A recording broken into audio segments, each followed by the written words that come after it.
Hello students, good afternoon. Welcome to acquire coaching classes. तो कैसे हैं आप सब? होप सो सब ठीक होंगे बच्चों। लास्ट टाइम जो है हमने प्लाज्मा मेम्ब्रेन के बारे में पढ़ा था, तो आज मैं आपके लिए नेक्स्ट टॉपिक लेके आई हूँ, सेल वॉल। ठीक है, सेल वॉल जो है क्या होती है, किसने डिस्कवर की थी, उसके बारे में मैं थोड़ा बहुत बताऊंगी आपको। ठीक है, तो सेल वॉल को सबसे पहले किसने डिस्कवर किया था? Discovered by Robert Hooke. ठीक है, जैसे कि आपको पता है कि सबसे पहले जब रॉबर्ट हुक ने सेल की स्टडी की थी, तो उन्होंने किसका पीस लिया हुआ था? सबसे पहले कॉर्क का पीस लिया था ना, जो कि हमें ट्रीज से प्रोवाइड होता है। ठीक है, तो सबसे पहले उन्होंने जब माइक्रोस्कोपिकली देखा तो उन्हें क्या शो हुआ था? इस तरह के जो कंपार्टमेंट उनको बहुत सारे शो हुए थे। ठीक है, तो उसको उन्होंने क्या नाम दे दिया? सेल दे दिया। ठीक है, तो उसी में जब सेल की डिस्कवरी हुई थी, तो उसी की आउटर कवरिंग को नाम दे दिया था हमने सेल वॉल। ठीक है, तो वो सेल वॉल हमें शो कैसे हुई थी? जब आप देखते हो कि आपने ऑनियन पील लिया था एक एक्टिविटी में, वहां पे आपने देखा था कि हमने जो है सेफ्रानिल सोल्यूशन या फिर आयोडीन सोल्यूशन जो है ऐड किया था उसमें। वो इसलिए हमने ऐड किया था ताकि हमें जो है हर एक पार्ट क्लियरली विजिबल हो। तो जब हमने माइक्रोस्कोपिकली वो आयोडीन या फिर सेफ्रानिल सोल्यूशन ऐड करके माइक्रोस्कोपिकली जब देखा था, तो आपको डिफरेंट कलर से 3 स्ट्रक्चर दिखे थे उसमें। ठीक है, क्या क्या दिखा था? एक न्यूक्लियस दिखा था इस तरह का पोर्शन, और ये छोटे छोटे डॉट्स टाइप दिखे थे जिसको साइटोप्लाज्म बोलते हैं, और आउटर कवरिंग दिखी थी जिसको हम क्या बोलते हैं? प्लाज्मा मेम्ब्रेन या फिर सेल मेम्ब्रेन बोलते हैं। ठीक है, तो ये डिफरेंट कलर्स के दिखे थे, इसलिए उसी टाइम जो है सेल वॉल की भी डिस्कवरी हुई थी। तो अब सेल वॉल होती क्या है, किसमें प्रेजेंट होती है, ये मैं आपको बताऊंगी। सेल जो है एक नॉन लिविंग कंपोनेंट से बनी हुई होती है, जो कि मोस्टली जो है प्लांट्स में पाई जाती है, या फिर कुछ बैक्टीरिया और फंगाई में भी ये प्रेजेंट होती है। ठीक है, तो सेल वॉल जो है किससे बनी हुई है? सेलुलोज से बनी हुई होती है, जो कि एक कम्प्लेक्स फॉर्म होती है कार्बोहाइड्रेट की, जो सेल वॉल को जो है रिजिडिटी प्लस स्ट्रेंथ प्रोवाइड करती है। ठीक है, तो अगर आप डिफाइन करेंगे हम सेल वॉल को,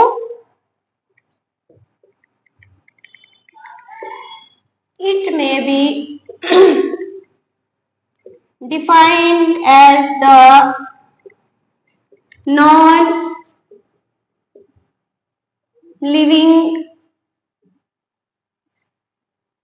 component which provide strength and rigidity to the plant cell. ठीक है, तो ये देखो मैंने स्ट्रक्चर बनाया हुआ है प्लांट सेल का। ठीक है, तो मैं इसके बारे में आपको थोड़ा बताऊंगी। ये अंदर जो बड़ा सा डॉट है, इसको हम क्या बोलते हैं? न्यूक्लियस बोलते हैं। ठीक है, ये बहुत इंपॉर्टेंट ऑर्गेनेली है हमारे सेल का, जो हम आगे नेक्स्ट लेक्चर में पढ़ेंगे। ठीक है, उसके बाद जो है ये डॉटेड लाइन स्ट्रक्चर जो है, इसको हम बोलते हैं साइटोप्लाज्म। उसके बाद आते हैं हम सेकेंडरी और प्राइमरी सेल वॉल पे। ठीक है, तो ये आउटर कवरिंग इसको हम बोलेंगे प्राइमरी सेल वॉल, क्योंकि हम बड़ी सेल वॉल के बारे में रहे हैं। ठीक है, तो उसके बाद जो इंटरनल है, इसको हम बोलते हैं सेकेंडरी सेल वॉल। ठीक है, ये वाली। और जो ये बीच में प्रेजेंट है, लाइनिंग लाइनिंग डाली हुई है मैंने, इसको हम बोलते हैं प्लाज्मा मेम्ब्रेन। ठीक है, जिससे सेल वॉल जो है कवर होती है। ठीक है, तो अब आपको पता चला कि सेल वॉल होती क्या है, किसको बोलते हैं। तो अब हम इसके कुछ फंक्शंस पढ़ेंगे। ठीक है, सेल वॉल के फंक्शंस क्या क्या होते हैं। सबसे पहला फंक्शन है इट सेपरेट, जैसे आपने प्लाज्मा मेम्ब्रेन का फंक्शन पढ़ा था, it separate internal cell structure from the external environment. ठीक है, पहला फंक्शन क्या है? It separate cells internal structure from the external environment। external environment जैसे आपको पता ही है कि बाहर से बहुत सारी चीजें जो है कुछ अच्छी भी होती है और कुछ बुरी भी होती है, जो हमारे सेल के लिए जो है बेनिफिशियल नहीं होती है। ठीक है, तो उसको सेपरेट करती है, बैरियर का काम करती है, it act as a barrier. ठीक है, it acts as a barrier. ठीक है, थर्ड फंक्शन आएगा, it provide shape, strength and rigidity to the cell. ठीक है बच्चों, थर्ड फंक्शन क्या है कि ये शेप, स्ट्रेंथ और रिजिडिटी प्रोवाइड करती है सेल को। उसके बाद जो है फोर्थ फंक्शन आ गया, it is freely permeable. Freely permeable क्यों होती है? क्योंकि जो भी वाटर या फिर सॉइल के न्यूट्रिएंट्स जब एब्जॉर्ब करता है सेल, तो वो इजली पास आउट हो जाती in and out of the cell. ठीक है, इसलिए इसको हम फ्रीली परमिएबल बोलते हैं। ठीक है, उसके बाद जो है फिफ्थ फंक्शन है, मैकेनिकल सपोर्ट प्रोवाइड करती है सेल को। ठीक है, it provide mechanical support to the cell. उसके बाद लास्ट फंक्शन में आपको बताऊंगी कि ये जो है सेल को prevent loss of water from the cell. ठीक है, it prevent loss of water from the cell. तो ये कुछ फंक्शन थे सेल वॉल के। ठीक है, तो आप स्क्रीनशॉट ले लो, फिर मैं रब कर देती हूँ। ठीक है,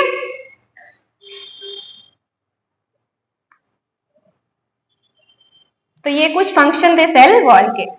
तो बच्चों आपको ये तो पता चला कि मैक्सिमम जो है प्लाज्मा मेम्ब्रेन और सेल मेम्ब्रेन के कुछ फंक्शन जो है रिजेंबल करते हैं। तो उसी के बेसिस पे जो है मैं डिफरेंशिएट करवाऊंगी आपको प्लाज्मा मेम्ब्रेन और सेल मेम्ब्रेन के बारे में। सेल मेम्ब्रेन यानी कि सेल वॉल। ठीक है, cell wall plus plasma membrane, ये क्वेश्चन पूछ सकते हैं आपको। ठीक है, क्या डिफरेंस होता है सेल वॉल और प्लाज्मा मेम्ब्रेन के बीच में? तो पहले मैं बोलूंगी it is mostly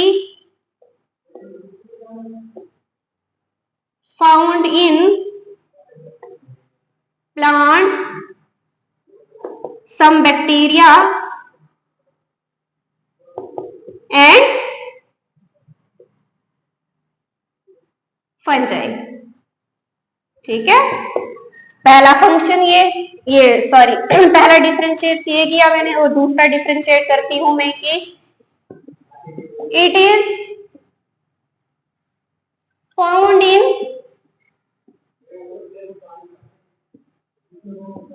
all types of living life। ठीक है, दूसरा फंक्शन है ये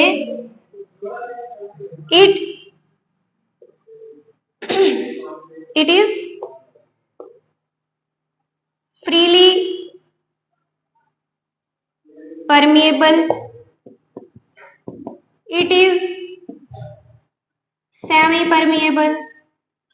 ठीक है, सेमी परमिएबल इसको क्यों बोला जाता है? क्योंकि प्लाज्मा मेम्ब्रेन में कुछ सिलेक्टिव सबस्टांसेस को ही अंदर जाने की परमिशन होती है, और इसको फ्रीली सेल वॉल के अंदर जो ये होती है फ्रीली परमिएबल, इसको क्यों बोला जाता है सेल वॉल को? क्योंकि इसमें जितने भी न्यूट्रिएंट्स होते हैं या फिर वाटर के मॉलिक्यूल्स होते हैं इजीली पास आउट हो जाते हैं in and out of the cell, इसलिए इसको हम जो है फ्रीली परमिएबल बोलते हैं। तीसरा फंक्शन जो है, its main function is to protect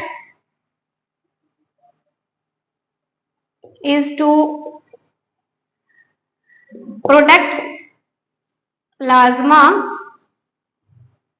membrane.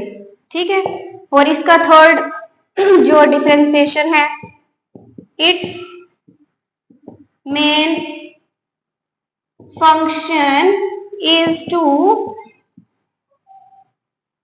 Protect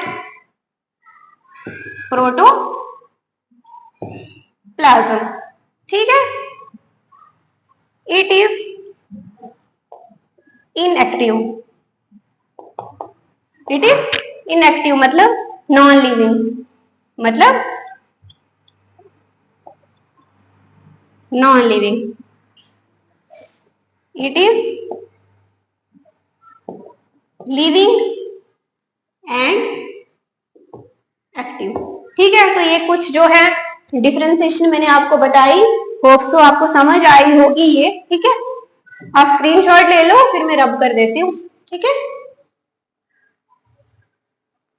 मेरी लिखी हुई समझ आती है आपको? राइटिंग नहीं आती है तो आप मुझे बता सकते हो, मैं थोड़ा इसको इम्प्रूव करूंगी, थोड़ा अच्छा लिखने की कोशिश करूंगी। ठीक है, और इसमें जो है बच्चों अब एक अनदर टर्म आती है जिसके बारे में बताना बहुत जरूरी है। वो क्या है? प्लाज्मोलिसिस। क्या है? प्लाज्मोलिसिस। अब प्लाज्मोलिसिस होता क्या है? इसमें क्या हो जाता है कि सेल श्रिंक कर जाता है due to the loss of water. ठीक है, shrinkage of cell, shrinkage of cell due to the loss of water. This process is called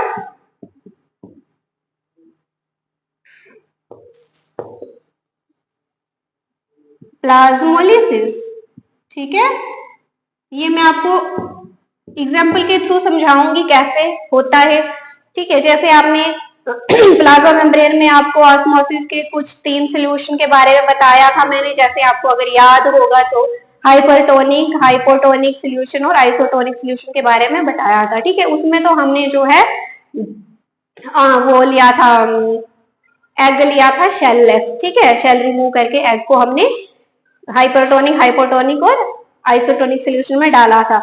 और अभी एक्टिविटी बताते हैं ये कि आप एक एक्टिविटी करो जिसमें आप प्लांट के सेल को जो है हाइपरटोनिक, हाइपोटोनिक और आइसोटोनिक सोल्यूशन में डालो। जब आप उसको हाइपोटोनिक, पहली एग्जांपल की, जब आप प्लांट सेल को जो है आइसोटोनिक सोल्यूशन में डालोगे तब क्या होगा? आइसोटोनिक सोल्यूशन में डाल के कोई भी चेंजेस नहीं आएगी, फर्क ही नहीं पड़ेगा उससे कुछ। ठीक है, जब आप प्लांट सेल को, प्लांट सेल तीनों में आपने प्लांट सेल को ही डालना है। ठीक है, आइसोटोनिक में डाला तो कोई फर्क पड़ेगा नहीं, क्योंकि वो तो एनिमल सेल में भी कोई डिफरेंशिएशन नहीं आई थी, क्योंकि जो है इन एंड आउटसाइड जो है किसी भी सोल्यूट की क्वांटिटी जो थी वो इक्वल थी। ठीक है, ये आपको याद अगर होगा तो मुझे रिपीट करने की जरूरत नहीं पड़ेगी। ठीक है, और आइसोटोनिक था। उसके बाद जो है हाइपोटोनिक सोल्यूशन। हाइपोटोनिक सोल्यूशन में जो है सेल जो था स्वोलन हो गया था जब हमने शेललेस एग को डाला था। तो अगर हम प्लांट सेल को डालेंगे तो वो स्वेल तो होगा, लेकिन उससे कुछ ज्यादा फर्क नहीं पड़ेगा, या तो वो लीक कर जाएगा, क्योंकि जो उसकी प्लांट की जो सेल वाल थी वो उसको क्या करेगी? प्रोटेक्ट करेगी। ठीक है, तो तीसरा जो है प्लांट सेल को जब आप हाइपरटोनिक सोल्यूशन में डालोगे तो तब क्या होगा बच्चों? यहाँ पर जो आप प्लांट सेल को आपने आइसोटोनिक सोल्यूशन में तो डाला, लेकिन तब क्या होगा? ये रही आपकी सेल वाल। ठीक है, तो अंदर प्लाज्मा मेम्ब्रेन है, इसके अंदर जो है बाकी के सेल के ऑर्गेनेल्स प्रेजेंट हैं। ठीक है, तो जब आप इसको हाइपरटोनिक सोल्यूशन में डालोगे तो वो क्या हो जाएंगे? सेल ऑर्गेनेल्स, सेल के स्ट्रक्चर जो हैं एक जगह अंदर आने शुरू हो जाएंगे यहाँ पर। ठीक है, तो सेल वाल से क्या हो जाएंगे? वो अलग हो जाएंगे। तो इसी प्रोसेस को हम क्या बोलते हैं? प्लाज्मोलिसिस होगा, क्योंकि यहाँ पे सेल जो है वो श्रिंकेज